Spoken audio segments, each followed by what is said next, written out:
मैंने सोचा सबसे पहले कांग्रेस से ही शुरू किया। बहुत से नौजवान साथी यहाँ बैठे हैं। अगर कोई अपने आप को कांग्रेसी मानता है और ये कहता है कि हम कांग्रेसी हैं या कांग्रेसी विचारधारा के हैं, तो ये जान ले कि उसके ऊपर सबसे बड़ी जिम्मेदारी है इस देश की, इस समाज की, इस देश के भविष्य बनाए रखने की जिम्मेदारी अकेले कांग्रेस की है। क्योंकि कांग्रेस के अलावा जो लोग भी हैं जो राजनीति कर रहे हैं वो सिर्फ सत्ता के लिए, पैसे के लिए, अपने लाभ के लिए, अपने परिवार के लिए, अपने किसी छोटी मोटी जरूरत के लिए कर रहे हैं। लेकिन कांग्रेस ही एक ऐसी है कि जो इस देश के नौजवानों के लिए, इस पूरी दुनिया के बेहतरी के लिए कांग्रेस जब से बनी तब से आज तक उसी की ओर राजनीति करती है। कांग्रेस सत्ता की राजनीति नहीं करती और यही कारण है कि कांग्रेस पार्टी ने कभी भी विचारधारा से समझौता नहीं किया, नुकसान बर्दाश्त कर लिया, लेकिन नीतियों, कार्यक्रमों और विचारधाराओं से समझौता नहीं किया। आज किसी भी दल को देख लीजिए, बीजेपी को देख लीजिए, आम आदमी पार्टी को देख लीजिए, समाजवादी पार्टी को देख लीजिए, बहुजन समाज, कोई एक भी दल, राजनीतिक दल ऐसा नहीं है कि जो अपनी विचारधारा पे अडिग हो। वो सिर्फ सत्ता के लिए राजनीति में आया। जब तक मोदी जी पीएम नहीं थे क्या करते थे? मेरे पिता को अडवाणी जी, जब तक मेरे जीवन के एक लक्ष्य, जब तक पीएम न बना तब तक क्या हाल है, कहाँ है अडवाणी जी?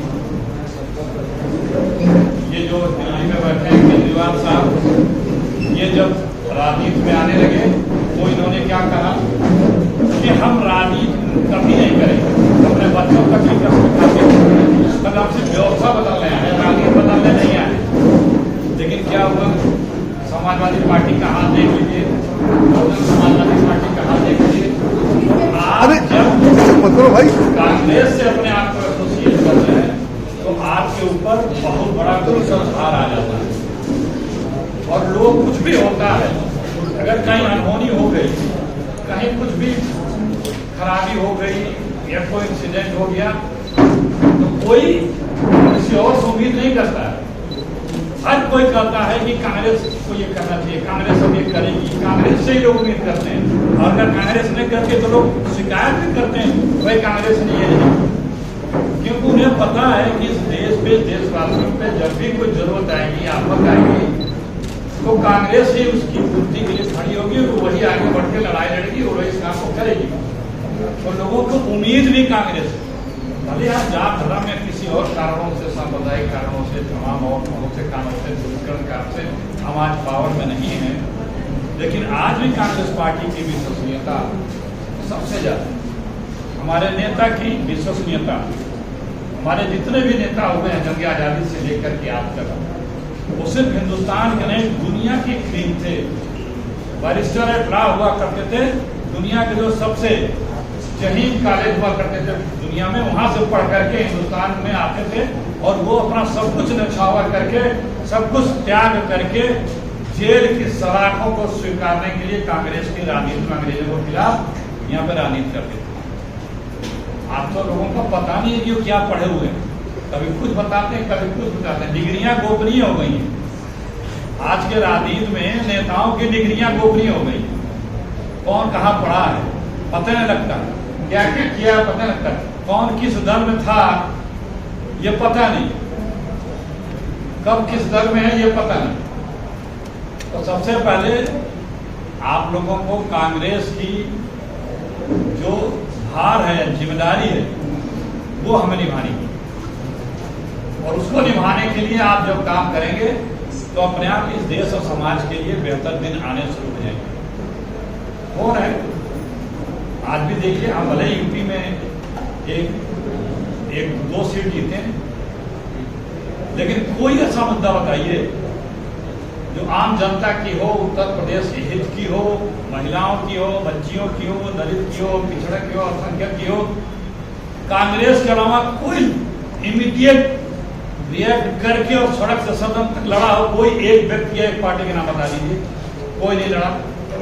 प्रियंका गांधी जैसी शख्सियत 4-4 बार अरेस्ट हुई, कई दिन जेल में रही। एक लीडर बता दीजिए जो बीजेपी या बीजेपी की विपक्ष की बात करते हो, एक दिन भी डिटेन तक किए गए हो। 8,000 से ज्यादा मुकदमे यूपी में कांग्रेस जनों पे, 8,000 मुकदमे, उसमें कितने लोग हैं ये अलग है, कितने मुकदमे दर्ज हुए जब से प्रियंका जी यूपी की बागडोर संभाली।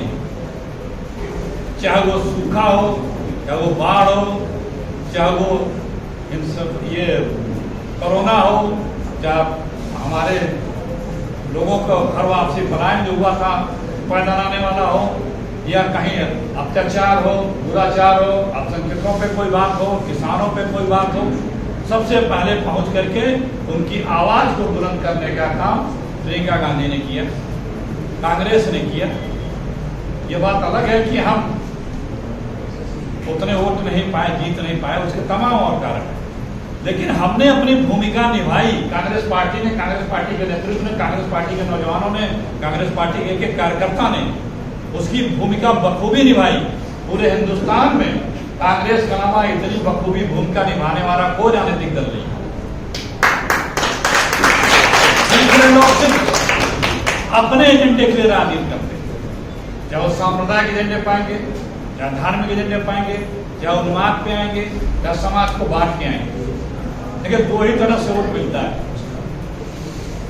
एक तो ये है कि आपकी मुखाफत किया जाए, माहौल बना दीजिए, बड़े खराब है। वोट में सबसे आसान तरीका होता है कि बांट दो, दो लोगों को बांट दो, किसी तरह से ऐसा करो कि कुछ लोग इधर जाए, कुछ लोग इधर जाए, बांटने का काम जल्दी हो जाए, तो वो आसान होता है, उसको थोड़े समय में किया जा सकता है। तो ये बड़ा शॉर्टकट है, बड़ा इजी है, और इससे आप लोगों को भावनाएं भड़का के आप वोट ले सकते हैं। इसमें आपको कुछ मेहनत नहीं करना पड़ेगा, आपको अपनी कोई प्रोडक्टिविटी या आपकी विचारधारा या आपको कुछ इसमें ऐसा नहीं करना पड़ेगा कि जिसके कारण से आप लोगों को अट्रैक्ट करके, ये दूसरा तरीका होता है, लोगों को रिझा के, अपने नीतियों से प्रभावित करके, अपने कामों से लोगों को ये सोचने में मजबूर कर दे कि हम ही बेहतर है, वो तरीका। तो इस तरीके, ये दूसरा तरीका है वोट लेने का। कांग्रेस पार्टी इसी तरीके पे विश्वास करे।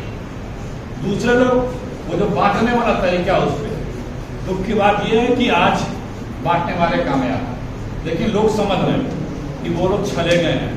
जनता इस बात को महसूस कर रही, जान रही है कि ये हमको छला गया है, हमारी भावनाओं को भड़का के, भावनाओं में हमें कमोबेश ला करके हमारा मत ले लिया गया। भावनाओं के बल पे आप वोट तो ले सकते हैं, सरकारें बना सकते हैं, लेकिन आप देश नहीं बना सकते, समाज नहीं बना सकते, राष्ट्र नहीं बना सकते, न देश की इकोनॉमी को बना सकते हैं, न देश के रोजी रोजगार को बना सकते हैं। तो ये ख्याल रखिए, हमेशा लोगों को समझाइए कि ये जो अंधभक्ति, सांप्रदायिकता की या जातीयता की, समाज को बांटने की विचारधारा है, इससे सरकारें तो बन सकती हैं, बन जा रही हैं, लेकिन देश का, व्यक्ति का, परिवार का, समाज का कोई भला नहीं होने वाला है। और ऐसे लोग देखिए, समाज को, हमें, आपको, परिवार को तो लड़ा दे रहे हैं, खड़ी कर दे रहे हैं, बड़ी कर दे रहे हैं, बांट दे रहे हैं, और अपने तो सत्ता में बैठे हैं। लेकिन जो लोग इसमें फंस रहे हैं, इस विचारधारा में, समाज को बांटने वाले, राज करने वाले, उनको क्या मिल रहा है? सिर्फ तकलीफ, सिर्फ समस्याएं, सिर्फ परेशानियां। तो लोगों को समझना होगा कि जो लोग हमें बांट के कभी झंडा पकड़ा देंगे, कभी डंडा पकड़ा देंगे, कभी किसी कौम का पकड़ा देंगे, कभी कहेंगे यहाँ हनुमान चालीसा पढ़ना है, कभी कहेंगे यहाँ ये करना है, तो इससे देश नहीं बनता। कांग्रेस पार्टी ने कार्यक्रम दिए थे, तो जब सत्ता में आती है तो स्कीमें बनाती, प्रोग्राम बनाते, उस पर देश आगे बढ़ा। हम जब आजाद हुए तो क्या थे? कुछ नहीं था। लेकिन दुनिया की, जब कांग्रेस ने 2014 में सरकार छोड़ी, हम दुनिया की 5वीं चौथी इकोनॉमी थी। अब दुनिया के सबसे 8 साल में सबसे खराब पोजीशन में हम आ चुके हैं।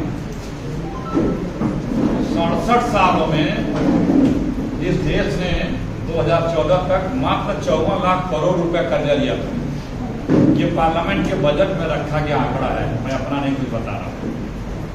2014 तक इस देश ने हर प्रकार का कर्जा, चाहे डोमेस्टिक हो या इंटरनेशनल हो, मात्र 54 लाख करोड़ रुपया कर्जा लिया था। लेकिन मोदी जी के आने के बाद 8 वर्षों में यह कर्जा 1,38,138 लाख करोड़ का हो गया। आप सोच लीजिए, 83 लाख करोड़ रुपए का कर्जा मोदी जी ने मात्र 7 वर्षों में लिया।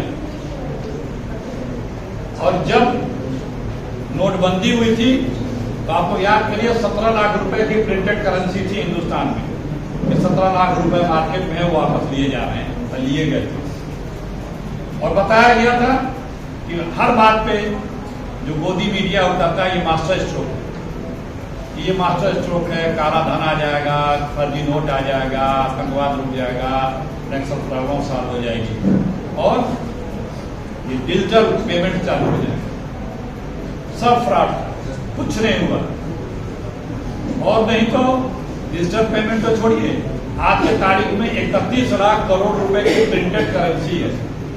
क्योंकि जब इकोनॉमी डूबती है, देश को अर्निंग नहीं होती है, तो दो काम करता है, लोन लेता है और अपने आप नोट छापता है। और जब ये दोनों काम बढ़ते जाते हैं तो बाद में श्रीलंका हो जाता है। हम बस थोड़े से पीछे हैं, हर कोई डर भी रहा है।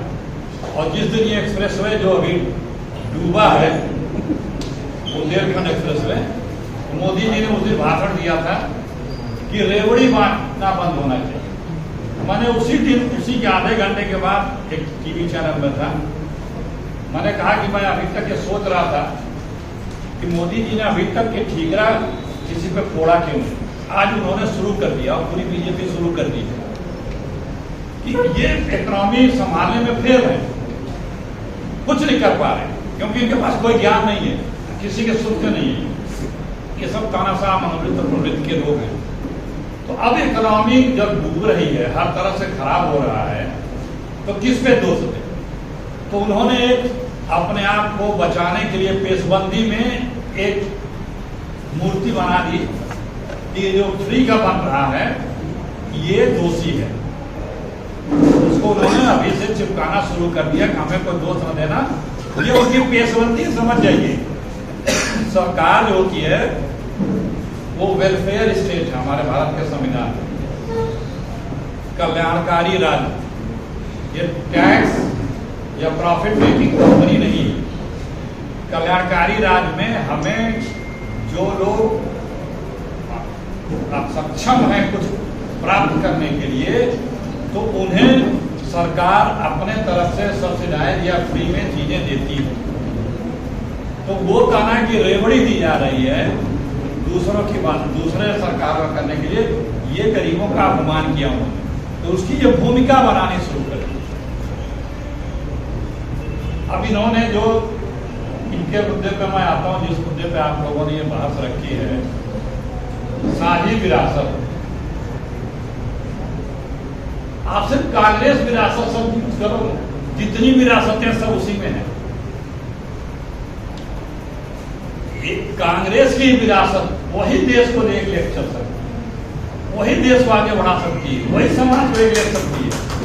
जब हम कांग्रेस की विरासत को आगे बढ़ाने, कांग्रेस की विरासत को बनाए रखें और उसी विरासत को ठीक से सींचें, किसी और चीज की जरूरत ही नहीं है। इसी में समाजवाद है, इसी में हमारा एक तरफ समाजवादी इकोनॉमी है, दूसरे तरफ हमारे तरफ कैपिटल इकोनॉमी भी है।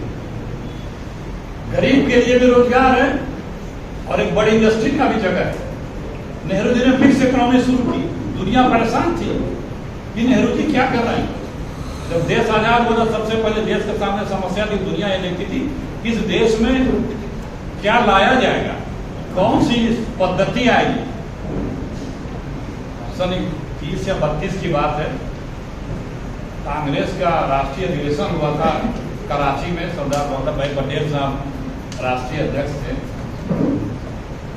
उसमें जो प्रस्ताव पास हुए थे कि जब हम भारत आजाद करा लेंगे तो भारत में क्या कौन सी व्यवस्था चलेगी? जो संविधान में पहले पन्ने पर लिखा है वो उस प्रस्ताव में पास हुआ था, क्योंकि गोल में सम्मेलन में अंग्रेज ये कहते थे आप देश ही संभाल पाएंगे। तो हम लोग कांग्रेस के नेता अंग्रेजों की भी काबिलियत से 10 गुना ज्यादा काबिल थे और योग्य थे। जितने हमारे टॉप के लीडर थे, महात्मा गांधी से लगा, मौलाना अबुल कलाम से लगा, जवाहरलाल नेहरू से लगा, हमारे सुभाष चंद्र बोस, ये सब बैरिस्टर एट लॉ थे। दुनिया के सबसे टॉप के जो शिक्षा होती है उसे पाया ICS टॉपर सुभाष चंद्र बोस। तो उन लोगों ने जो बनाया था हिंदुस्तान को, हम विजन दिया था कि कैसे ले जाएंगे, वो 20-25 साल पहले ही हम लोग कांग्रेस के लोगों ने तय कर लिया और उसी में सब कुछ है। जितनी जल्दी और जितना लिबरल रह करके कांग्रेस पार्टी ने अरे इस देश को दुनिया में इतना ऊंचे स्थान में पहुंचा दिया, कोई देश इतना तेजी से इतना आगे नहीं बढ़ा। जो इसके साथ आजाद हुए थे उन देशों के हालात देख लीजिए क्या है, रूस को देख लीजिए, चीन को देख लीजिए। इकोनॉमिकली भले आप कह सकते हैं बेहतर है, लेकिन वहाँ क्या है, लोकतंत्र है या कुछ है वहाँ, और वो भी डेवलपमेंट सिर्फ कुछ जिलों में है, पूरे जगह बराबर डेवलपमेंट वहाँ पे भी कम्युनिस्ट उसमें नहीं। तो ये जो हमारी कांग्रेस की विरासत जो है, इसी विरासत से इस देश का भला हुआ है और आगे भी होगा। अब इसको थोड़ा और क्या कहते हैं आसानी से आम बोलचाल में समझा दें। देखिए कांग्रेस ही एक ऐसी पार्टी है जिसके फ्रेम में हर किसी के लिए, हिंदुस्तान के हर व्यक्ति के लिए, हर वर्ग विशेष के लिए, हर क्षेत्र के लिए जगह है। अब जैसे बीजेपी का फ्रेम बनाइए आप, तो उसमें 1-2 लोगों के लिए जगह नहीं है, वो भी मानते हैं, और जिनके लिए जगह नहीं है उन्हें भी पता है कि मेरे इसमें जगह नहीं है। बीएसपी का फ्रेम बनाइए तो पब्लिक को भी पता है, बीएसपी वालों को भी पता है कि इस फ्रेम में फला के लिए या फला वर्ग के लिए या मेरे लिए, जो वो वर्ग है उसको भी पता है कि इसमें मेरे लिए जगह नहीं है। समाजवादी पार्टी का फ्रेम बनाइए तो भी जो है उसमें ये सबको पता है कि फला एक वर्ग विशेष को उसमें वो स्थान नहीं है, बराबर का वो स्थान नहीं है। लेकिन ये अकेली कांग्रेस पार्टी है कि जिसके फ्रेम में कोई ये नहीं कह सकता कि मेरे लिए इसमें बराबर का अधिकार नहीं है या मेरे लिए इसमें बराबर की जगह नहीं है। कोई भी हिंदुस्तान के क्षेत्र का रहने वाला हो, कोई भाषा बोलने वाला हो, कोई जाति धर्म वर्ग विशेष का हो, कोई भी उम्र का हो, उसे ये फीलिंग कभी नहीं आएगी कि कांग्रेस में मेरे लिए वो बराबर का स्थान नहीं है। वो सबसे पहले अपने आप को इसी में फिट पाएगा कि यही सबके लिए जगह है। और यही कारण है कि जब भी कहीं पे कोई आवश्यकता पड़ती है किसी एक स्टेट्समैन लीडर की, तो जनता कांग्रेस को ढूंढती है, कांग्रेसियों को ढूंढती है, कांग्रेस के नेताओं को ढूंढती है। तो ये जो कांग्रेस की विरासत है, हमारा तो सुझाव भी है, अगर आप लोग स्वीकार लें कि अगला प्रोग्राम कांग्रेस विरासत वहां से शुरू करिए, इसको सबको सब इसी में आएगा, क्योंकि कुछ और भी चीजें जो छूटी होंगी हमारे आपके ध्यान में बाद में आएंगी, वो इसी में आ जाएंगी। और ये विचार विमर्श चर्चाएं ये कांग्रेस की ही विचारधारा और जगह से बोला जाता है। आप देखिए जो नई व्यवस्थाएं आई हैं, हमारे बीजेपी के लोग, समाजवादी पार्टी के लोग, बहुजन समाजवादी पार्टी के लोग, ये गैर कांग्रेसी नेताओं का, वो अगर प्रेस कॉन्फ्रेंस भी करते हैं तो सिर्फ बोल के चले जाते हैं। उनके विचार विमर्श नहीं है, वो सवाल नहीं लेते हैं मीडिया का, वो सिर्फ प्रेस नोट पढ़ते हैं, प्रेस नोट बांट के चले जाते हैं। क्यों? क्योंकि उनकी विचारधारा लोकतांत्रिक है ही नहीं। अगर आपकी विचारधारा लोकतांत्रिक है तो तो बिना विचार विमर्श से, दूसरे के ख्यालों से, विचारों से लोकतंत्र को कैसे कहा जा सकता है क्या लोकतंत्र? अरे परिवार में लोकतंत्र है, वहां माँ बाप की या किसी एक की नहीं चलती है। परिवार में अगर 5 लोग हैं तो अगर एक गाड़ी परिवार में पापा खरीदने गए तो बेटा कहेगा मैं तो नहीं चाह रहा था, हम तो दूसरी चाह रहे थे, पापा जबरदस्ती खरीद ली। हाँ, मतलब उसमें भी 5 लोगों की 5 राय आएगी। अगर आप पूछिए गाड़ी लेनी है तो हर कोई अलग राय बताएगा, बेटा अलग बताएगा, बेटी अलग बताएगी, बहू अलग बताएगा, बीवी अलग बताएगी, सबकी राय। लेकिन सबकी राय सुनते हुए जो अपना जेब बचाव करता है, आज जितने की जरूरत है उस हिसाब से परिवार का मुखिया खरीद लेता है। तो ये सुदृढ़ता का निशानी है विचार विमर्श। हमारे भारतीय संस्कृति में कहा गया मुंडे मुंडे मते भिन्ना, जितनी सर है ना उतने विचार हैं।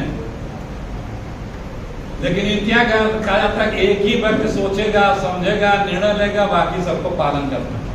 ये नागपुरी जो विचारधारा है उसमें लिखा हुआ, इससे देश नहीं मजबूत हो सकता। और इसी विचारधाराओं से ही नई नई ज्ञान निकल के आता है, नए नए विचार निकल के आता है, फिर उस पर चला जाता है और आगे बढ़ा जाता है। तो ये सब बातें आप लोगों ने शुरू की, हमें भी अच्छा लग रहा है। और आगे हम चाहेंगे कि और जहाँ करिएगा हमें फिर भी बुलाइएगा, बोला जाएगा, बताया जाएगा, समझाया जाएगा। कांग्रेस पार्टी अकेली पार्टी है। देखिए यहाँ सब नौजवान बैठे, जब से कांग्रेस पार्टी गई तब से रोजी रोजगार बंद है। और अगर कहीं मिल भी रहा है तो पहले कॉन्ट्रैक्ट बेसिस पे था, अब आउटसोर्सिंग बेसिस पे हो गया और नीचे आ गया। सरकार पैसा नहीं दे रही है, लेकिन आपको जॉब सिक्योरिटी नहीं दे रही। क्योंकि जो लोग सत्ता में बैठे हैं उनकी सोच ये है शुरू से कि अगर हम वोटर को परमानेंट कर देंगे और उसे सक्षम कर देंगे तो वो अंग्रेजी बोलने लगेगा, हमें वो सिखाने लगेगा, हमारे ऊपर फिर डिपेंडेंट नहीं रहेगा, हमारे कंट्रोल में नहीं रहेगा। कांग्रेस की दूसरी सोच है, हम अधिकार देंगे, राइट टू एजुकेशन। हम आपको अधिकार देंगे कि आपका गरीब का बच्चा फ्री में पढ़ेगा, सरकार की जिम्मेदारी होगी। हम मनरेगा अधिकार देंगे आपको कि आपको इतने दिन की नौकरी आपको कंफर्म मिलेगी, इतने दिन की नौकरी कंफर्म मिलेगी। हम आपको सूचना का अधिकार देंगे, आरटीआई दिया, आदिवासियों का दिया, खाद्य सुरक्षा कानून दिया। अब टेम्परेरी चीज नहीं देते हैं। आज पूरे हिंदुस्तान में लगभग 80 लाख पद, 60 लाख पद खाली है सरकारी, लेकिन भर्ती नहीं होती। ये सब विषय है। कांग्रेस के बिना न देश आगे बढ़ेगा, न समाज आगे बढ़ेगा, न नौजवान आगे बढ़ेगा, क्योंकि कांग्रेस सबको बढ़ाती है और सब जब बढ़ेंगे तो देश अपने आप बढ़ेगा। उत्तर प्रदेश के जाने माने अर्थशास्त्री प्रोफेसर अजीत कुमार सिंह जी, जो गिरी इंस्टीट्यूट के डायरेक्टर होते थे, उनको हम लोगों ने बुलाया एग्रीकल्चर इशू पे डिस्कशन करने के लिए।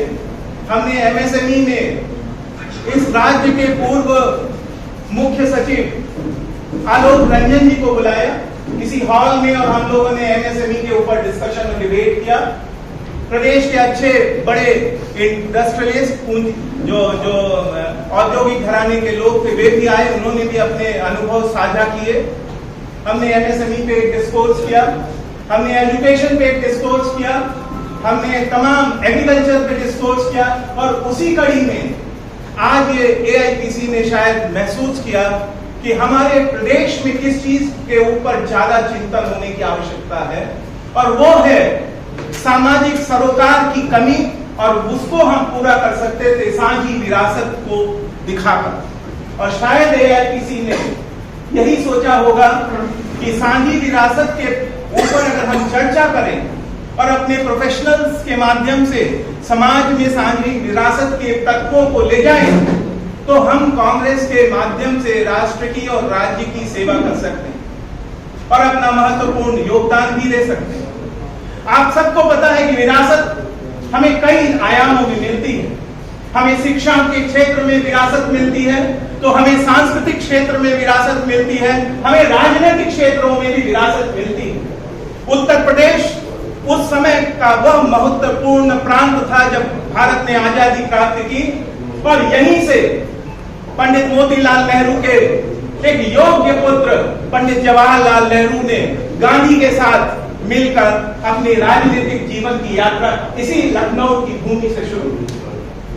1916 का वह दिन जब पंडित नेहरू यहां गांधी जी से मिलने आए, तो शायद ये उत्तर प्रदेश की भूमि इस कर्ज को कभी चुका नहीं सकती कि उस नेहरू ने, जिसने लगभग 10 वर्ष जेलों में रखा, वो थी सांझी विरासत का एक ऐसा स्तंभ जिसको हम सबको समाज में बताना होगा।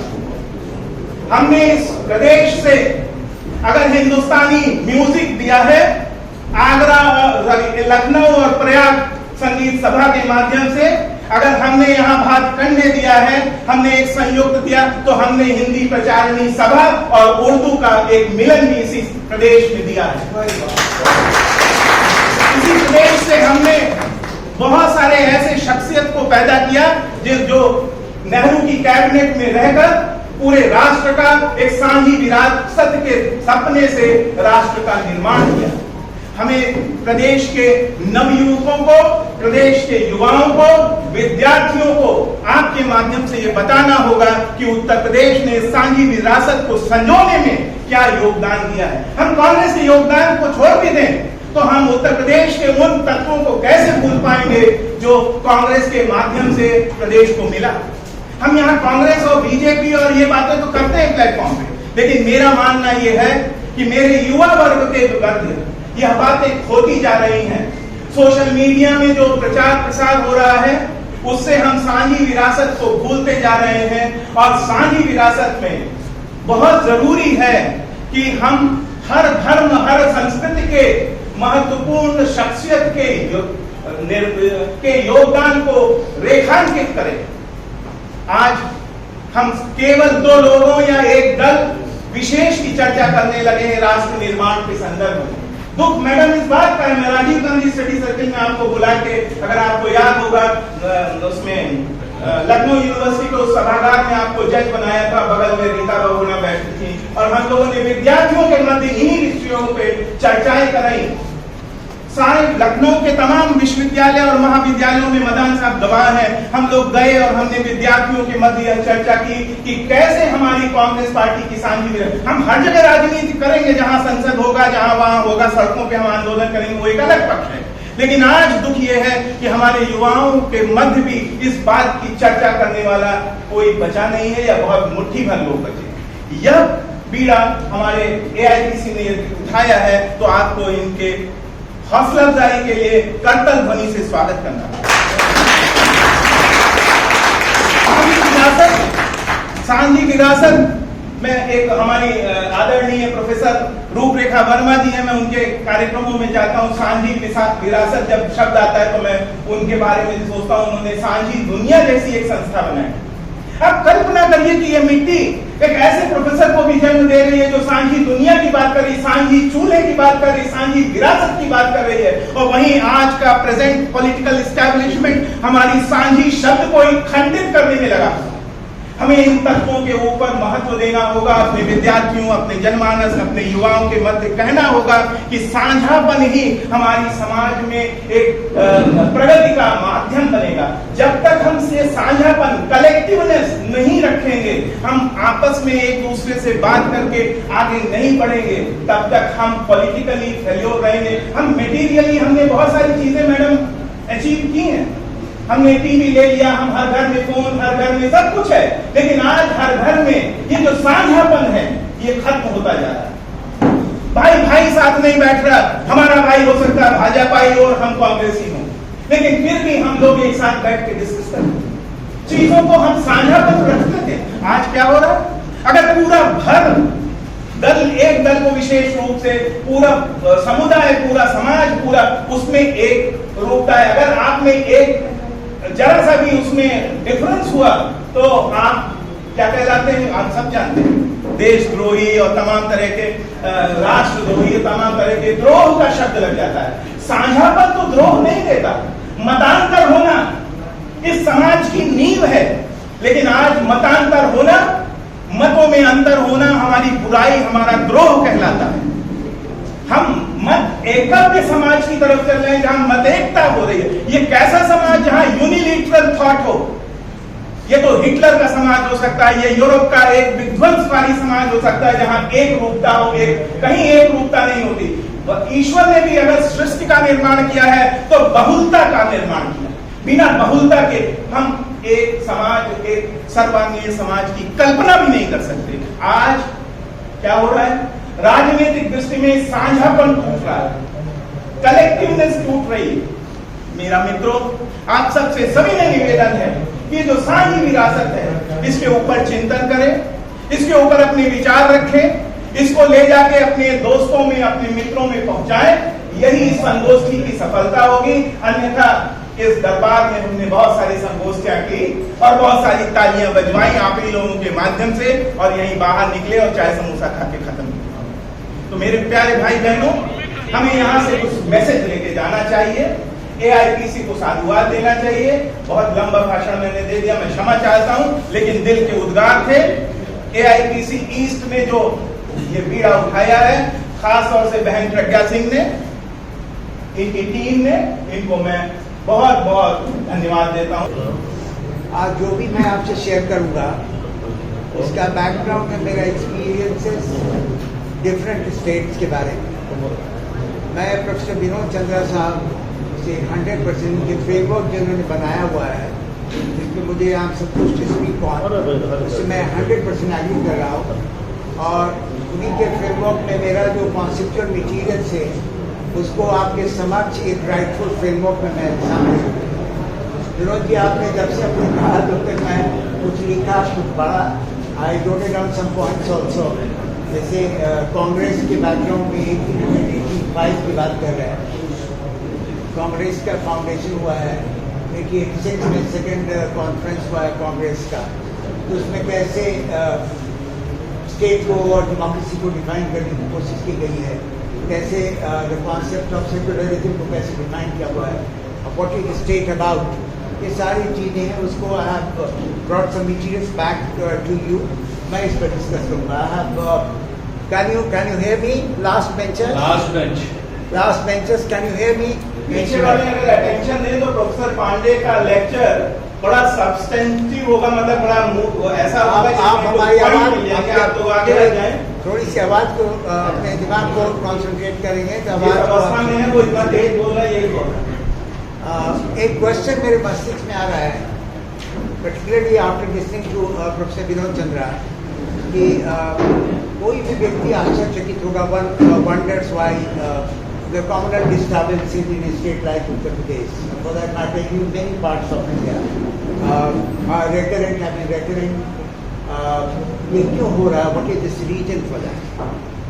And that belies the state's propaganda, perhaps the state commitment for the secularism. The state is secular, as per our constitution speaks of. ये जो communal disturbances हो रहे हैं, जो आपस में झगड़ा हो रहे हैं, the caste rights हो रहे हैं, not only I'm talking of Hindu और Muslim, जो rights हो रहे हैं, मैं बता रहा हूँ आपसे, जो जेंडर का प्रॉब्लम हो रहा है हमारे यहाँ कास्ट का प्रॉब्लम हो रहा है, लैंग्वेज का प्रॉब्लम हो रही है हमारे हिंदू मुस्लिम, जो रिलेशनशिप की बात हो रही है, इससे संबंधित जितने भी कॉन्फ्लिक्ट्स हो रहे हैं, ये सारे हमारे स्टेट्स का जो कॉन्स्टिट्यूशन का क्लेम है कि state is secular. You read the Article 25 to 28, Part 3 of the Constitution. Then again, Article 29 and 30 of the Constitution. That very beautifully speaks about the state's stand. The state किस aspects में secular है। तो ये बड़े आश्चर्यचकित स्थितियाँ हैं, और इस स्थितियों को के बारे में मैं यदि रीजन जानना चाहता हूँ तो मुझे प्रश्न पुनः मेरे मस्तिष्क में आता है कि क्या it is because of the dominant structure of our society, it is because of the hegemonic nature of our society, और society itself has become communal. ये पहला प्रश्न मेरे मसीह मेरा है, इसका जवाब आपको ढूंढना पड़ेगा। दूसरा है कि we are living in a democratic society. State secularism की जो स्टैंड है, the propaganda, if I might say so, is it being belied? State has become communal. This is number 2 question. Or number three question that comes to our, is it because of certain structural inconsistencies? कुछ हमारे संगठनात्मक विषमताएं हैं, इनके कारण हमारे यहाँ इतनी disturbances हैं। ये सारे प्रश्न का जवाब आपको ढूंढना पड़ेगा। आज का विषय, आज का जो कम्युनिकेशन, जो इंटरेक्शन आपके साथ है, इन्हीं 3 प्रश्नों पर केंद्रित रहेगा। मैं इसका जवाब दूंगा। इसके जो crisis are try to answer the present lecture of mine, the certain kinds of crises that the state and society have been confronting with, इसका जवाब मैं दे रहा हूँ। सबसे पहले I will start with the unity of India. What do you mean by? I'm not talking about the integration of India, integration of our society. I'm talking about the unity of India. that समाज जो भारतवर्ष की एकता की बात करते हैं। मेरा मानना है कि unity of India is symbolized by cultural continuity. Yes. एक सांस्कृतिक निरंतरता है, and this is embodied into the unified principle of consciousness, which represents as matter of fact in a structure of society. यही हमारी आंतरिक संरचना होता है। एक यूनिफाइड प्रिंसिपल कॉन्शियसनेस है हमारे यहाँ, एक एकीकृत चेतना का जो सिद्धांत है वो बड़ा महत्वपूर्ण है। This is historical. I am not talking about Islam, I am not talking about Hindu religion, I am not the text. मैं अपने एक्सपीरियंसेस के आधार पर बता रहा हूँ। और ये सारी चीज़ें had contributed over a period of time to the identity of our inner structure. That's very important. हमारा, this is how we mean by India. यही भारतवर्ष का है। Of late, I believe 15 or 20 days before, a teacher of mine, Mr. T. Gilman, has come out with the book Bharat to India. You must have, madam, you must have read Bharat to India. And I've been asked to review the book by the Hindu जो paper है उसके द्वारा मुझे दिया है। वह 15 दिन पहले किताब आई हुई है। इतना खूबसूरत है। I've salvaged some of the points from the book I'd like to share with the Professor Oman's ideas. Fantastic. Oman says the inner structure of our society primarily lies in the religious principles and their interpretations. हमारे समाज की जो आंतरिक संरचना है, भारतवर्ष की जो आंतरिक संरचना है, वो हमारे, इसकी जानकारी के लिए आपको यहाँ के जो धार्मिक जितने सिद्धांत हैं, हिंदू, मुस्लिम, वॉटेवर, सिख्स, सबके सिद्धांत के माध्यम से को जानना पड़ेगा, उसकी इंटरप्रिटेशन, उसकी व्याख्या करनी पड़ेगी। और उन्होंने ये भी बताया कि यूनिटी और identity of our country has not been static, over the period of time it has undergone a lot of changes, लेकिन फिर दूसरी तरफ उन्होंने कहा कि on the contrary the structure of this tradition of ours, हमारे भारतवर्ष की जो परंपरा है, which throughout succeeded in projecting an image of unity in value structures, ritual styles and systems of beliefs, that's very important, also contributed to the growth of unified worldview of Indian civilization. ये सारे चीज़ों के माध्यम से, value system से, हमारा जो ritual से, नॉर्मेटिव स्टैंडर्ड से, सबके माध्यम से ये भारतवर्ष को हमारा ये जो भारतवर्ष की जो आइडेंटिफिकेशन से वो कोई स्टेटिक नहीं, स्थिर नहीं है। हमारा ये हमेशा इसमें चेंजेज आई है। However, we have been found to be nearer to the conforming to the value structure. We have been found to be conforming to the humanistic altruistic values, staking our life for the people of India. I as an individual, I as a political man, I as an administrator, we are a rational, authority. This is what we mean by the unity of India. This is what we mean by the ethos of the values and ethos of the society. Now,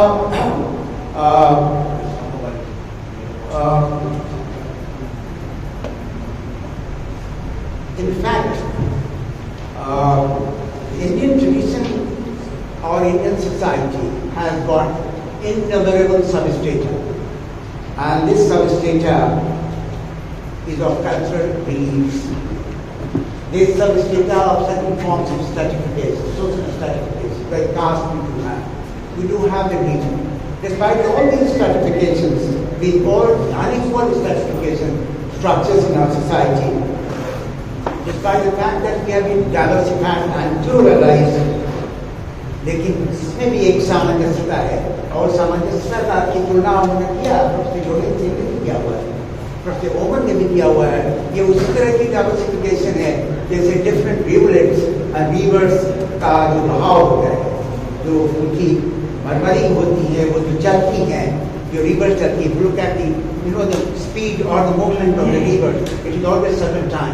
ये जो certainty है, जो सांप की तरह जो घूमती हैं रिवर्स की धाराएं, ये धाराएं बताती हैं कि अपने आइडेंटिफिकेशन को, इंडिविजुअल आइडेंटिफिकेशन को रजिस्ट करती हैं। वो कहती है कि आर नॉट गोइंग टू मर्ज।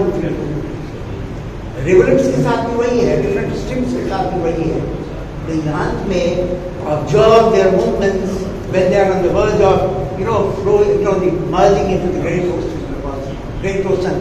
हमारे समुद्र में जब गिरने जाती हैं तो आप उन्हें देखिए, just before minutes or seconds, उनकी certainty is converted to linear movement, सीधे हो जाती है।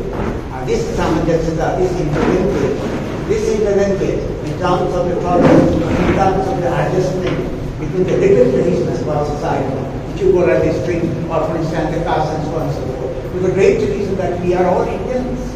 This is our historical reality. This is what we mean by ये unity है, and this is how this full book has described. I am supposed to review the book. I have read it, that's why I have brought some of the points from it itself. मैं आपके सामने present करना चाहता हूँ। With this background, मैं आपको थोड़ा सा because of the positive time, it's not possible for me to explain all the things. मैं सारी चीजें यहाँ पर डिस्कस आपके साथ, या I can't bring back all materials in this short period of time. I would have requested एक separate इसका डिस्कशन होगा, एक स्पेशल लेक्चर होता है, लेकिन जो भी मेरे पास समय मिला हुआ है, I love to discuss the democracy or nationalism. What are the problems that democracy and nationalism as a concept have been with? India में, and under the backdrop of the ideology, the notion of secularism or communalism, इसी को मेरा main focus है to discuss the communalism and particularly the idea of secularism now. इसके लिए जरूरी है कि democracy and nationalism पर थोड़ी सी बात हो। हमारे यहाँ हिंदुस्तान में जो नेशनलिज्म और डेमोक्रेसी जो दोनों है, they have come in two different contexts. हमारे यहाँ बड़ा विचित्र है, हमारे यहाँ नेशनलिज्म आ गई है, हम स्वतंत्र नहीं, हमारे इंडिपेंडेंट स्टेट नहीं है, हमारे पास राज नहीं है, हमारे पास डेमोक्रेसी नहीं है, लेकिन हम नेशनलिस्ट हो गए। Remember the days of the Mughal period and days of the British, that we are claiming ourselves as a great nationalist. लेकिन डेमोक्रेसी हमारे पास नहीं है, डेमोक्रेटिक सोसाइटी नहीं है हमारे पास। हम बिना डेमोक्रेसी के we are talking about, बिना स्टेट के we are talking about the nationalism. But European part of the world, Western part of the world में entirely different. वो डेमोक्रेट हैं, they are having the full-fledged democratic state, and then we are talking about the nationalism. बाद में आता है हमारे यहाँ। This is what I am talking historically, specifically different kind of historical context जिसमें हमको स्वतंत्रता प्राप्त की है, इसको जानना जरूरी है। हमारे यहाँ जो कल्चरल कॉन्सिक्वेंसेज है, इस तरह की जो हिस्टोरिकल जो रियलिटी है, उसका कल्चरल सांस्कृतिक इसका परिणाम क्या है? कल्चरल कॉन्सिक्वेंसेज है कि ये सारे कि हम लोग रेडिकल हो सकते हैं और हिस्टोरिकल मैनिफेस्टेशन, लेकिन we cannot be, as a matter of fact, identical. We are born with a different. I'm talking about the conflicting, not ideology, mind you, conflicting socio-cultural background and ideas. And these ideas are very nefarious ideas, if I may say so. I'm sorry for my friends around for this audience. इसका reason मैं बता रहा हूँ, इसका कारण क्या है? There are 3 reasons. पहला उसका रिजल्ट, जो कॉन्सिक्वेंसेस की बात कर रहे हैं, उसका रिजल्ट पहला है कि these values have not been derived from an alien tradition. They are, sorry, have been derived from alien tradition. British state tradition से western part of the country से ये सारे वैल्यूज जो हमने डिफाइन किया हुआ है वो ब्रिटिश वैल्यूज से आई है, वेस्टर्न वैल्यूज से, and they have grown in the soil of India. Bharatvarsh के लैंड में इसका ग्रोथ हुआ है. ये बड़े आश्चर्य की जरूरत है talking about the contradictions and that too under the colonial patronage. The Britishers के पैटर्नेज में ये सारे वैल्यूज का ग्रोथ हुआ है. Number one. नंबर ये जो ग्रोथ हुआ है actually that has created a psychological upset. एक साइकोलॉजिकल हमको पीड़ा दे रहा है, एक साइकोलॉजिकल इरिटेशन पैदा किया हुआ है. We are as a matter of fact we come under the duress to think ourselves as Hindus and Muslims. It's very common. We are under the duress of thinking about self that I am a Brahmin who are scheduled castes and tribes. This is very wrong. This is very wrong. This is because of colonial patronage. I am holding responsible the colonial background of Indian society. Number one. Number two is the economic and social structure. मैं 3 factors की बात कर रहा था जहाँ nationalism and democracy के जो historical context था उसका जो ग्रोथ हो रहा है हिस्टोरिकल कॉन्टेक्स्ट में नेशनलिज्म दोनों आए हैं. उसका मैं आपसे बता रहा था कल्चरल कॉन्सिक्वेंसेस क्या है, उसकी सांस्कृतिक फल क्या है. तो सांस्कृतिक फल मैंने पहले बताया कि साहब ये एक एलियन ट्रेडिशन से आया है, ट्रेडिशन से आया है. अब भारतवर्ष के लैंड में इसका ग्रोथ हो रहा है और ये हमारे लिए बड़ा ट्रबलसम था, बड़ा टेंशनस था, हमारे लिए एक सब था, हमको बड़ा परेशान. दूसरा है कि इकोनॉमिक और आर्थिक जो इकोनॉमिक और सामाजिक संरचनात्मक जो कंटेम्प्रेरी इंडिया का रिजल्ट है. I am talking about economic and social factors. ये सारे जो रिजल्ट हैं they are not comparable to जो हम इंडिया में हमने पाया इस period of time. They are not comparable to even that continuous. उसका कंपैरिजन आप 17वीं और 18वीं या 19वीं शताब्दी ब्रिटेन से नहीं कर सकते हैं. ब्रिटेन और वेस्टर्न पार्ट ऑफ वर्ल्ड के जो भी एक्सपीरियंसिंग इसके रिगार्ड्स में उससे आप कंपैरिजन नहीं कर सकते. इसमें है कि इन्हीं ऐतिहासिक कारणों की वजह से ये जो संस्थापक जो इंस्टीट्यूशनल इनोवेशन जो परिवर्तन हो रहा है हमारे समाज में, हमारे देश में, this have been projected in the Indian body politic in a compressed form. वो जिस फॉर्म में स्वतंत्र फॉर्म में आया था ब्रिटेन से, जो western part of the world after enlightenment French revolution हो चुका था 1788 में, उस फॉर्म में रहा नहीं. डेमोक्रेसी उस फॉर्म में आई नहीं हमारे यहाँ. हमारे यहाँ स्टेट का जो फॉर्मेशन हो रहा था उस फॉर्म में आई नहीं because of these historical reasons. ये चारों ये 3 कॉन्सिक्वेंसेस हुए इस डिफरेंट हिस्टोरिकल कॉन्टेक्स्ट डेमोक्रेसी और स्टेट का. अब हम आपको बताना चाहते हैं कि जो हमारे यहाँ मैंने बताया कि जो डेमोक्रेसी आई है हिंदुस्तान में, नेशनलिज्म आई हिंदुस्तान में, वो जो नेशनलिज्म मतलब हम बता रहे राष्ट्रीयता की बात करें, जो राष्ट्रीयता आई है वो रनर रही है डेमोक्रेसी की. डेमोक्रेसी की वो रनर रही, मतलब डेमोक्रेसी के पहले आ हमारे यहाँ नेशनलिज्म.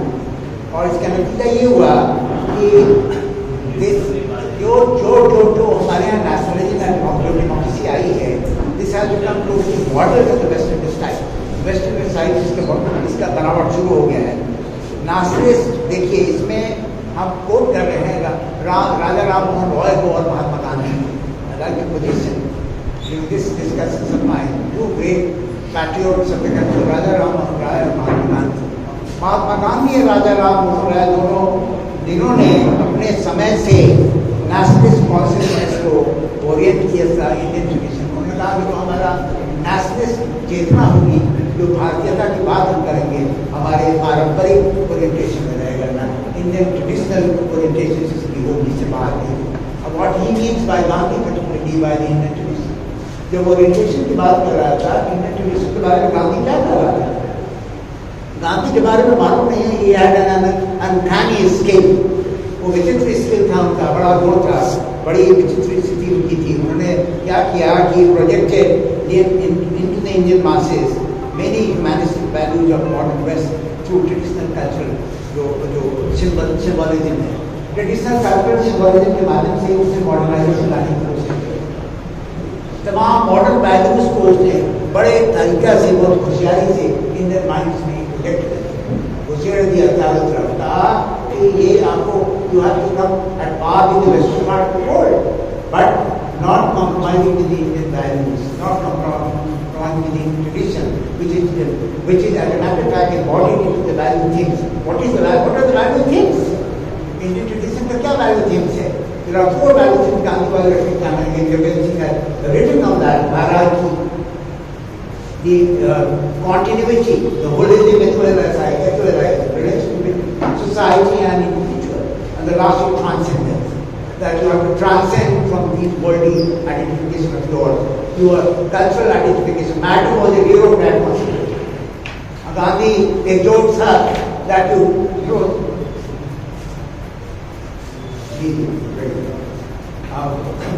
so conclude करना अभी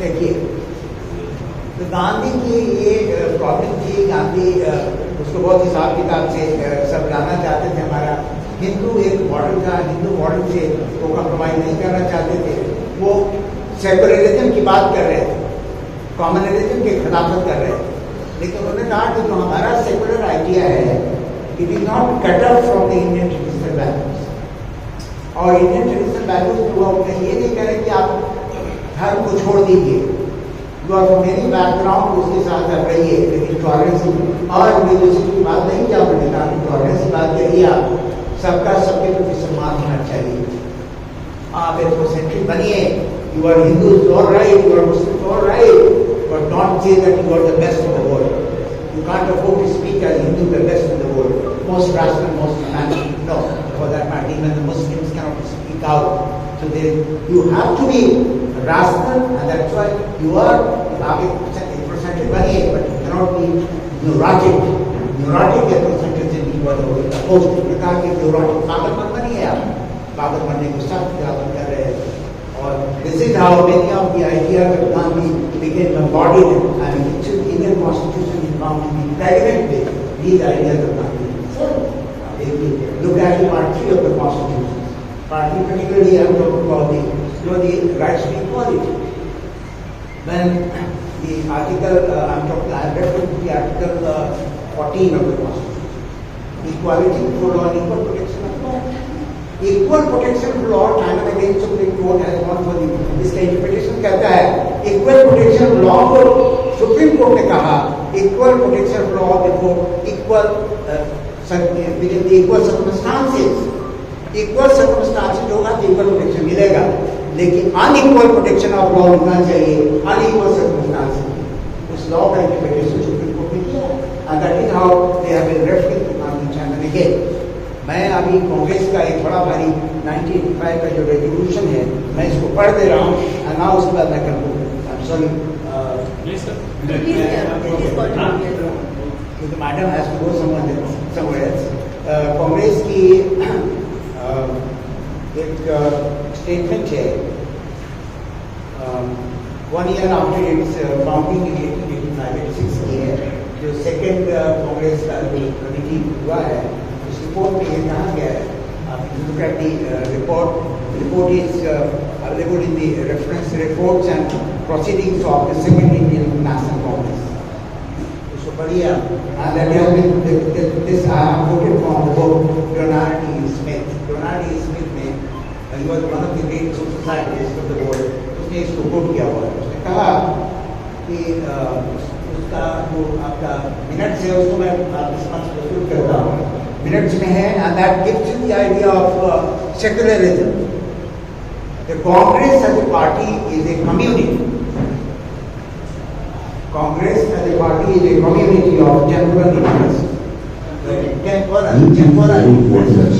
Temporal means it is not transcendental. It is not of the part temporal. Other body नहीं है. It's a temporal world. And it has Gandhi, Shamananian refer to Bertrand Russell. Butler professor whatever doctor Gandhi ने को किया है इसने एक जो professor है डोनाल्ड ने कहा रेफरेंस दिया हुआ है उन्होंने कहा कि my life is guided by three passions love for God thirst for knowledge and liking for the torture and offers given to the world उन्होंने कहा कि love for God and thirst for knowledge always to be imaginative और temporal world But the moment I got sight of the suffering masses in this world, this temporal world, I came back to the temporal world. The more I tried to alleviate the problems, the more I became entangled, more I became entangled. Gandhi आपको drop कर रहे हैं जब entangled हो जाएगी, आप मर जाएंगे. लेकिन सब इंडिविजुअल बी अल्ट्रुइस्टिक, अपनी जान दे दीजिए तो गरीबों की सेवा करिए, नीडी आदमी के लिए आप कर रही है काम. ये जिस आपका कांग्रेस का मैं मिनट्स पढ़ रहा हूँ, communal of temporal interest, world interest का मतलब that's the national interest, love for humanity की बात कर रहा है, and not of spiritual conviction. सिर्फ भगवान के नाम लेने से नहीं होता है, spirit conviction that qualify men to represent each other in the dimensions of political questions. जब भी political questions हो तो आप इसी अल्ट्रुइज्म की बात करिए. ये आपका एक रिपोर्ट का कंटेंट है, मिनट्स में आपकी समझ में and that is very important, and components to this idea was kept intact by the Congress despite many difficulties such as heterogeneous nature of leadership. हमारे यहाँ तमाम तरह के लीडर थे जो ऑटोनॉमी की बात करते थे, हिंदू मुस्लिम ऑटोनॉमी की बात करते थे, सेपरेट शेड्यूल कास्ट ट्राइब्स की बात करते थे, तमाम तरह के लोग थे, और सेपरेट वोटिंग पैटर्न्स की बात किया करते थे. इसके बावजूद भी जरस मतलब ईर्ष्यावादी नहीं, कुछ लोग काफी ज्यादा था कि इस तरह का बदलाव आ जाए कांग्रेस पार्टी के कन्विक्शंस में. लेकिन कांग्रेस पार्टी अपने कन्विक्शंस में रेफरेंस में of the act 1919 and then also Act 1910. ये इतना कम समय में मैं इसके बात नहीं कर सकता हूँ. अंत में कांग्रेस ने बहुत कोशिश किया कि पाकिस्तान बन गया. सिर्फ ये दाना था हमारा कि इतने ट्रायल्स एंड ट्रिब्यूलेशंस के बाद भी हमारा कांग्रेस पार्टी को जीतेगा. हमारा कमिटमेंट आज सबसे बड़ी लिमिटेड सेल्फ इंट्रोस्पेक्शन की बात कर रहा हूँ. हमारा सेल्फ इंट्रोस्पेक्शन जैसे आपके प्रोफेसर विनोद चंद्रा ने कि हमें हमारी खूबसूरती जानते हैं कहाँ, हमारी ताकत कहाँ है. हमारी ताकत की मदद नहीं है technology based diffusion of methodology. This diffusion methodology right from the highest state to the lowest state of party to the country. In our book, as the center has gone up, and that is the decline of the decline. I'm very sorry to speak now. We are competent individuals. We are academically very sound. We are so altruistic in the nature. हमारे तरह altruistic कोई नहीं. Comparatively, I'm sorry, I'm not becoming neurotic, but comparatively on the basis of experience, I'm talking about. हम इतना altruistic, इतना competent हैं, लेकिन हमारी एक limitation है. Why do we refer to? हम अपने individual आदमी को reference को क्यों बनाएं? हमारे किसी भी activity में BJP नहीं है. BJP is no more existing in front of us. It is not in our competition.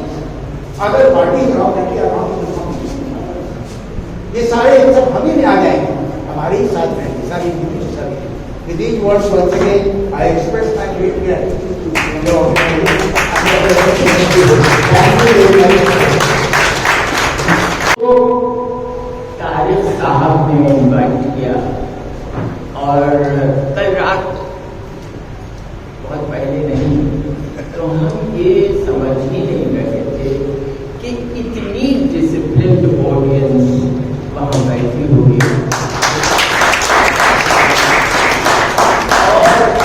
ये आला दर्जे के वक्ता, क्योंकि मैं इतना आला दर्जे की वक्ता हूँ और ना ही मैं पॉलिटिशियन हूँ, ना ही किसी पॉलिटिकल पार्टी की हूँ.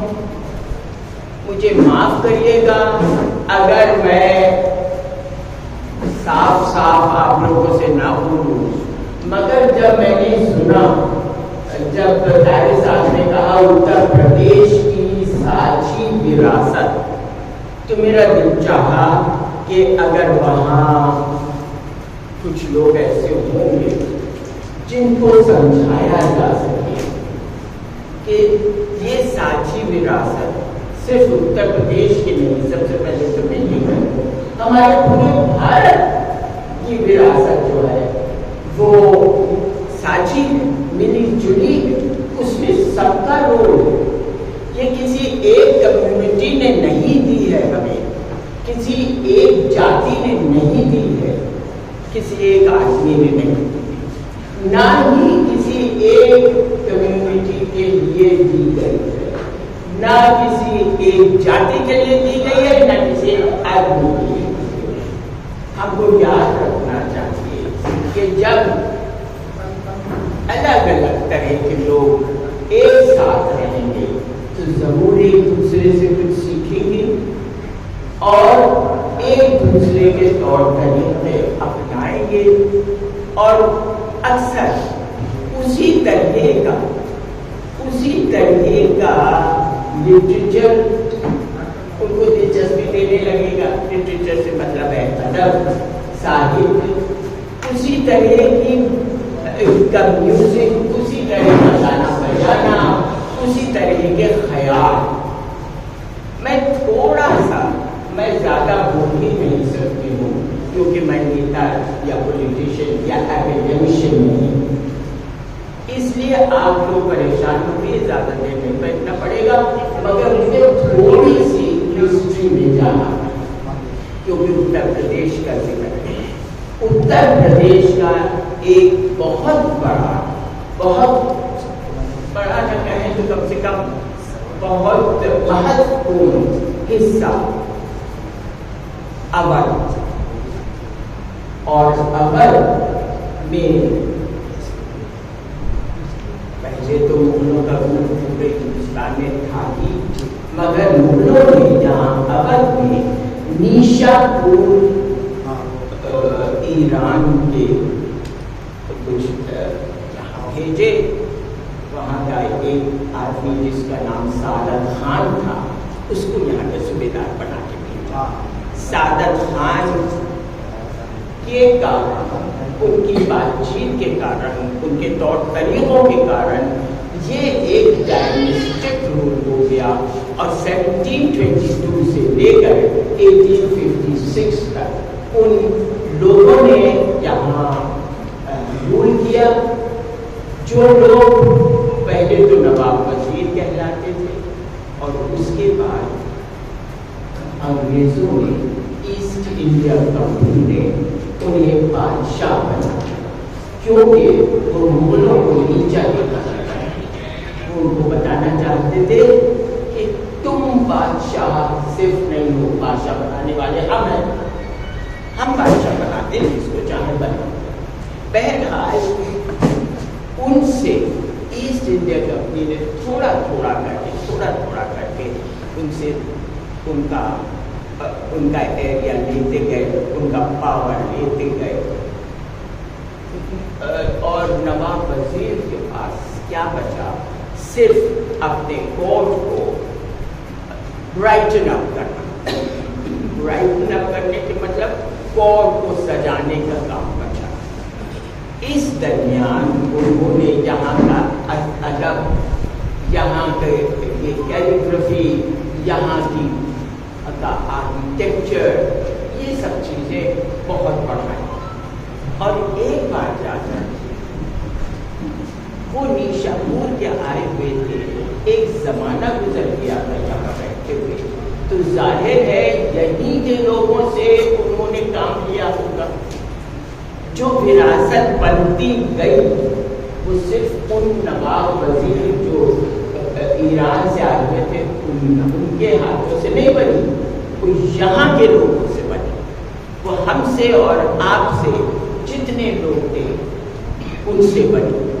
एक जगह पर हमसे पूछा गया लखनऊ वाला कौन, तो मैंने कहा, और ये आप भी मानेंगे कि लखनऊ वाला वो नहीं जो लखनऊ में पैदा हुआ, लखनऊ या अवध वाला वो नहीं है जो लखनऊ अवध में पैदा हुआ, उत्तर प्रदेश वाला वो नहीं है जो यहाँ पैदा हुआ, वो है जो यहाँ के रहा और जिसने कुछ ना कुछ कंट्रीब्यूट किया। तो ये जो विरासत के मतलब है कुछ भी, उठना बैठना, बोलना चालना, हंसना और साहित्य, जैसे मैंने कहा, ये सब विरासत में आता है। और इन विरासत इन विरासत में स्किल्स भी आती, हुनर भी आते। यानी आपने अगर खाना पकाना सीखा है तो वो भी एक हुनर है। आपने मुरादाबादी बर्तनों पे कारीगरी करना सीखी है, वो एक हुनर है। सहारनपुर की लकड़ी पर आपने काम करना सीखा, वो भी एक स्किल। ये सारी स्किल एक कम्युनिटी की नहीं, ये स्किल्स किसी की भी हो सकती, कोई भी सीख सकता है। और कोई जो स्किल्स हैं, जो हुनर है, वो एक वक्त में तो ठीक है, मगर जब वक्त आगे बढ़ता है, जब घड़ी की सुइयां आगे बढ़ती हैं, तो आदमी के ऊपर चैलेंजेस नए नए आते हैं और उसको अपने सर्वाइवल के लिए नई चीजें सीखना पड़ती हैं। अगर वो नए स्किल्स नहीं सीखेगा, अपने स्किल्स को अपग्रेड नहीं करेगा, तो उसका सर्वाइवल मुश्किल होता है। इस वक्त हम ऐसे टाइम पे खड़े हैं जहां ग्लोबलाइजेशन की वजह से, लिबरलाइजेशन की वजह से वो पर्दा जो हमसे, हमारी नजरों से दुनिया को छुपाया हुआ था, वो पर्दा हट गया, छुप गया। ग्लोबलाइजेशन के बस की मतलब हमारी सरकार दूसरी तरफ दे सकती है कि दूसरी तरफ की जो दुनिया है उसको क्या क्या चाहिए। क्या हम अपने हुनरों में से कुछ हुनर अपग्रेड करके वहां एक्सपोर्ट बढ़ा सकते हैं, उनसे लेन कर सकते हैं? किस तरह से कर सकते हैं? बजाय इसके कि वो हुनर जो एक पर्टिकुलर कम्युनिटी के हैं उनको हम खत्म करने की कोशिश करें, हमें उन्हें को बढ़ाना चाहिए, उन्हें उठाना चाहिए और उनके जरिए हमें अपने फॉरेन एक्सचेंज बढ़ाना चाहिए। इस वक्त मैं जब घर से चल रही थी तो मुझे पता चला कि गैस की कीमत 1100 रुपये एक सिलेंडर, इससे पहले 1000, हम उसी में परेशान। इस वक्त सबसे बड़ा जो सामना जिसका हमको मुकाबला करना है वो इन्फ्लेशन है, अनएम्प्लॉयमेंट है, पैसे की कमी है। ये हम कैसे कमी पूरी कर सकते हैं? हमारी सरकारों को ये सोचना, उन्हीं चीजों से कर सकते हैं जो हमारे पास है, जो हमारे हुनर है, उन्हें हम अपग्रेड करें, कैपेसिटी बिल्डिंग करें और ये भूल जाए कि वो हुनर किसके हैं। ये भूल जाए कि अगर हम हिस्ट्री में से इतने सफे निकाल देंगे तो हिस्ट्री खत्म हो जाएगी। हिस्ट्री नहीं कभी खत्म हो सकती है और हिस्ट्री हमेशा बताती रहेगी किसी न किसी अंदाज से कि जो भी विरासत हमें मिली है वो एक कम्युनिटी ने नहीं हमें दी है, सब ने मिल के दी है और उसका और ना ही एक कम्युनिटी से इस्तेमाल कर रही है, तो क्यों ना वो विरासत सब में शेयर की जाए और हम ये भूल जाए कि किसी एक कम्युनिटी को खत्म करना है किसी तरह से, उसके स्किल्स को खत्म करके उसको भूखा मारना, उसको नहीं भूखा मारना। मारेंगे आप उत्तर प्रदेश को भूखा मारेंगे, आप भारत को भूखा मारेंगे, आप कमजोर पड़ जाएंगे। तो विरासत से के नाम से मैं इतना ही कहना चाहती हूँ, बहुत कुछ हमारे हाथों में। सबसे बढ़ के चीज ये है कि हम अपनी स्किल्स को अपग्रेड करें, डेवलप करें। अपनी इकोनॉमी जब ही संभल पाएगी जब हम BA-MA भूल जाएंगे। BA-MA जो अंग्रेजों ने इसलिए शुरू किया था कि उन्हें काले रंग के आदमी को क्लर्क बनाना था, गोरे रंग जैसा आदमी सिर्फ अफसर बन सकता है।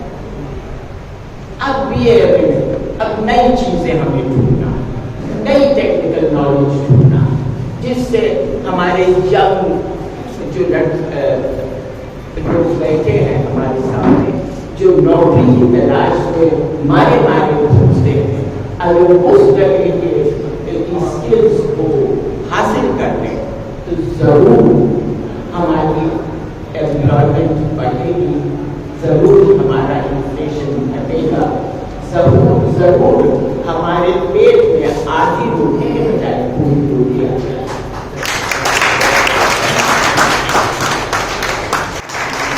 ये माइक और लाइट इसलिए चली गई कि मुझे लगता है कि आज के दौर में किसी भी कांग्रेसी और कांग्रेसी कार्यकर्ता को न माइक की जरूरत नहीं पड़नी चाहिए। वो अपनी आवाज इतनी तेजी से साझी दुनिया के बारे में और साझी विरासत के बारे में उसको समाज में बोलना चाहिए कि वो आवाज इस समाज को जिस तरीके से विघटनकारी ताकतें बांट रही हैं, हमें उनमें एकता पैदा करनी चाहिए। मैं सबसे पहले सम्मानित सभागार को बहुत सम्मान देना चाहता हूँ, वो हमारी सम्मानित श्रोता को बहुत बहुत सम्मान देना चाहता हूँ। उसके उपरांत जिन लोगों ने इस प्रोग्राम को ऑर्गेनाइज किया, एपीसी के तारिक भाई, प्रज्ञा जी, खान साहब, विराज भाई, आप सब लोगों को बहुत बहुत साधुवाद, बहुत धन्यवाद कि उन्होंने इस टॉपिक पर यहाँ पर एक सभागार में ये आयोजन किया। हम उनको बहुत धन्यवाद देना चाहते हैं, साधुवाद देना चाहते हैं, जिन लोगों ने आकर हमको एक नई बात, एक नई सीख, एक नई चीज बताई कि हमें किस तरीके से हिंदुस्तान की इस आजादी को कायम रखना है, इस साझी विरासत को कायम रखना है और हमें इस देश को अग्रणी भूमिका में लाना है, हमें एकता को बनाए रखना है, हमें सबकी विचारधारा, एक लोकतांत्रिक मूल्यों को जिंदा रखना है। आप उन सबको बहुत बहुत धन्यवाद और साधुवाद देना चाहते हैं।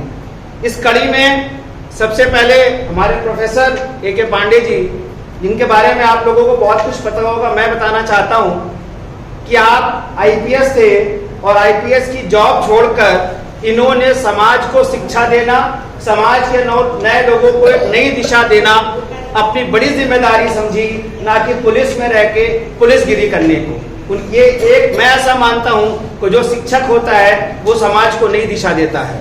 डॉक्टर विनोद चंद्रा जी, जो हमारे हमेशा जिनका स्नेह मेरे बड़े भाई के रूप में मुझे मिलता रहा, कांग्रेस की विरासत को जिसको ये हमेशा संजो रहे, चलते रहे और आज भी जहां भी जिस भी कठिन परिस्थितियों में हैं, ये कांग्रेस की बात को, कांग्रेस की विरासत को संजो के चलते हैं।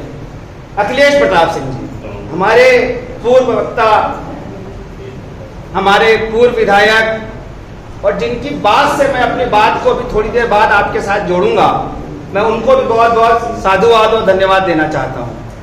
हमारे चीफ गेस्ट कला साहब, जिन्होंने जिस तरीके से बताई अपनी बातें, उनको भी बहुत बहुत धन्यवाद। तारिक भाई, प्रज्ञा जी, आप सब लोगों को साधुवाद, धन्यवाद। इस सभागार में विचार विभाग के चेयरमैन श्री शंकुलानंद मिश्रा जी, जिनको हम सब लोग गुरुजी कह के बुलाते हैं, इस कांग्रेस के पूर्व शहर अध्यक्ष मुकेश सिंह चौहान जी, प्रवक्ता प्रदीप भाई, कांग्रेस के जिला अध्यक्ष वेद त्रिपाठी जी, सुशीला जी, विकास भाई हमारे प्रवक्ता और तमाम हमारे साथी जिनका नाम हम जानते हो, और पीछे बैठे हुए बहुत से हमारे तमाम साथी जिनके क्रांतिकारी विचार अक्सर हम लोगों को मिलते रहते हैं। मैंने अभी आपसे कहा कि हम जब माननीय अखिलेश प्रताप सिंह की मैं बात कर रहा था और मैंने कहा कि आपके भाषण से, आपकी चीजों से मैं अपने साथ इनको जोड़ूंगा। जो बात मैंने अक्सर मैंने माननीय अखिलेश प्रताप सिंह को दुश्मनों पे गरजते हुए सुना है, बरसते हुए सुना है। हमेशा ये बताने की उन्होंने कोशिश करी कि इस देश में अगर कांग्रेस है तो इस देश उन्नति और तरक्की करता रहेगा।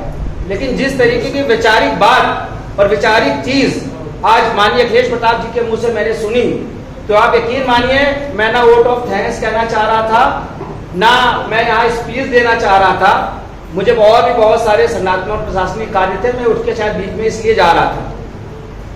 मैं उसी समय कुछ बोलने वाला था, लेकिन मुझे लगा जब बाबा प्रज्ञा जी ने और विराज भाई ने कहा कि आपको वोट ऑफ थैंक्स देना है, तो मैंने सोचा कि मैं माननीय अखिलेश प्रताप सिंह की बातों में अपने बात को जोड़ूंगा। जो उन्होंने सबसे बड़ी बात कही, उन्होंने कहा हम किसी पॉलिटिकल पार्टी की राजनीति नहीं करते, हम यहाँ राजनीति करने नहीं आते। आज के युग में जो आदमी कांग्रेसी है वो आदमी विपरीत धारा की तरफ बहकर इस देश की अखंडता और लोकतंत्र को बचाना चाहता है। किसी भी, और मैं बड़े गर्व के साथ कहना चाहता हूं कि मुझे अपने इस सभागार में बैठे हुए हर एक कांग्रेसी पे गर्व है, और इस सभागार के बाहर भी जिस आदमी ने आज की डेट में कांग्रेस का तिरंगा थाम रखा है, हमें उस पर गर्व करना चाहिए, उसके पीछे मजबूती से खड़े रहना चाहिए, क्योंकि इस देश के लोकतंत्र को बचाने के लिए, इस देश की साझी विरासत को बचाने के लिए शायद हम सब कांग्रेसी हैं। और ये जितनी भी पॉलिटिकल पार्टियां हैं, चाहे वो सपा हो, बसपा हो, चाहे वो भाजपा हो, मैं फिर अखिलेश दादा की बात से अपनी बात को जोड़ना चाहता हूं कि आप किसी को फ्रेम को उठा के देख लीजिए, उनके फ्रेम में इस देश का हर नागरिक फिट नहीं होगा। कहीं जातिवादी होगा, कहीं पूंजीवाद होगा, और कहीं कोई ना कोई बात होगा। उस बात को मैं कहना नहीं चाहता हूं, आप सबको पता है। कांग्रेस एक ऐसी पार्टी है जिसका फ्रेम में हम सब आते हैं। तो मेरा ऐसा मानना है कि आज की राजनीतिक परिस्थितियों में जिस तरीके से हम कांग्रेसी हैं और हम डटे हैं, हमारा कर्तव्य है। मैं बीच में चला गया था, उससे पहले मैंने एक गिनती गिनी थी, लगभग 100 लोग थे इस सभागार के अंदर और 100 ही लोग बाहर होंगे। हम 100 लोग नहीं है, हम 10 लोग हैं। एक आदमी 10 के बराबर है। यहां से निकलने के बाद अखिलेश दादा की इन बातों को और अपने ऊपर गर्व महसूस करिएगा कि हम उस राजनीतिक पार्टी के सदस्य हैं, हम उस राजनीतिक पार्टी के कार्यकर्ता हैं जो इनके ठेके पट्टे लोग ट्रांसफर पोस्टिंग में नहीं आ रहे हैं। हम इस देश को बनाना चाहते हैं, इस देश की विरासत को संजो के रखना चाहते हैं। हम उस पार्टी के कार्यकर्ता हैं। आप इस विचार के साथ, इन चीजों के साथ आपको इस कमरे के बाहर जाना है और इस विरासत को कायम रखना है। और कायम रखने के साथ साथ एक वोट ऑफ थैंक्स आया था, किसी ने मुझे एक बहुत अच्छी शायरी पकड़ाई। मैं अपने इस धन्यवाद भाषण में वो 2 लाइन बोलकर अपनी बात समाप्त करना चाहता हूं। बोल के लब आजाद हैं तेरे, बोल के लब आजाद हैं तेरे, बोल जुबा जब तक है तेरी, तब तक हमें बोलना है और तब तक हमें लड़ना है, जब तक हम इन फिरका प्रस्ती ताकतों को हरा ना दें, इनको परास्त ना कर दें और इस देश की लोकतांत्रिक विरासत को बनाए रखें। बहुत बहुत धन्यवाद। जय हिंद, जय कांग्रेस। आपका बहुत बहुत धन्यवाद।